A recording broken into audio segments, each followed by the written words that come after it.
Good evening and welcome to Global Business Watch. Tonight we discuss one of the biggest corporate scandals in history, the Volkswagen emission scandal. We have Ms. Tanushraya and Ms. Sarnita here to discuss about the scandal. In 2015, Volkswagen admitted to installing defeat device software in millions of diesel vehicles to cheat emission tests. The issue was exposed by the US Environmental Protection Agency, which is EPA. Vehicles emitted pollutants far above legal limits during normal driving conditions. Was this a calculated fraud or a result of extreme competitive pressure in the auto industry? Let's discuss. Ms. Tanushraya, can you briefly explain what exactly happened? Thank you, Danhavir.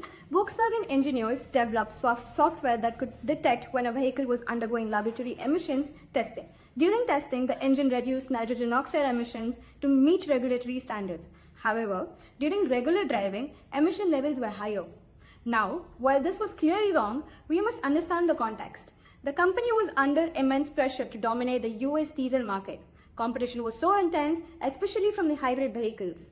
Meeting strict US environmental standards while maintaining performance and fuel efficiency was technically challenging. This does not just justify the act, but also explains the pressure of the environment. Ms. Sarnita, what's your response here? Okay, let's be clear. This was not a mistake. It was a deliberate deception. This isn't a minor compliance issue. It was a systematic fraud. Engineers programmed cars to life. Management approved it. Millions of consumers were misled into believing they were buying clean diesel vehicles. The company violated environmental laws, corporate ethics, and public trust. Pressure is never an excuse for fraud. Was this a governance failure? Absolutely. The board failed to monitor management. There was a toxic performance at any cost culture. Whistleblowing mechanisms were ineffective. Compliance systems were clearly failed. This CEO at the time, Martin Wilcherkorn, claimed he was unaware. But in corporate governance, accountability starts at the top. If leadership creates unrealistic targets, employees may resort to unethical cutshots. I do agree that the governance failed, but we must differentiate institutional failure and individual criminal intent. Volkswagen was a massive organization with thousands of engineers. It's possible that decisions were taken at a technical level without full board awareness.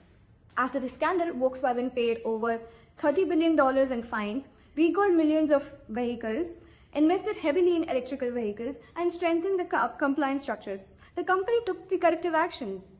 Corrective action came only after exposure, not voluntary. True ethical leadership would have prevented this in the first place. Let's address the ethical angle. Was this driven by corporate greed? Yes, the company marketed clean diesel while secretly polluting far beyond legal limits, up to 40 times the allowed nitrogen oxide levels. This affected public health, the environment, and investor trust. This is a classic example of agency theory failure. Management prioritized short-term market share over long-term stakeholder welfare. But let's also discuss the industry pressure. Auto companies operate in a regulatory maze. Environmental standards tightened rapidly. Research and developmental costs were massive. There were intense global competition. When corporate incentives reward only performance metrics, sales, profits, market share, ethics can become secondary. The lesson is not just about Volkswagen. It's about reforming corporate incentive systems. So what were the consequences, Ms. Sarnita? CEO resignation, criminal charges against executives, billions in fines, severe reputational damage, loss of consumer trust, and importantly, strict global emission regulations. Yet, today, Volkswagen remains one of the largest automakers. The scandal forced transformation. Shift towards the electric vehicles, stronger ESG focus, greater transparency. Sometimes crisis drives reform. Was it fraud or strategic misjudgment? One line each, please. Fraud or pressure-driven misjudgment? Corporate fraud, fear and impingement. Serious ethical failure driven by extreme competitive pressure, but not representative of the entire organization's values. The Volkswagen emission scandal remains a powerful reminder that corporate success without ethical governance is unsustainable. Whether driven by greed or pressure, the consequences were historic. It highlights the importance of strong board oversight, ethical corporate culture, transparent compliance systems, accountability at the top. Thank you for joining us. Good evening. Thank you for having us.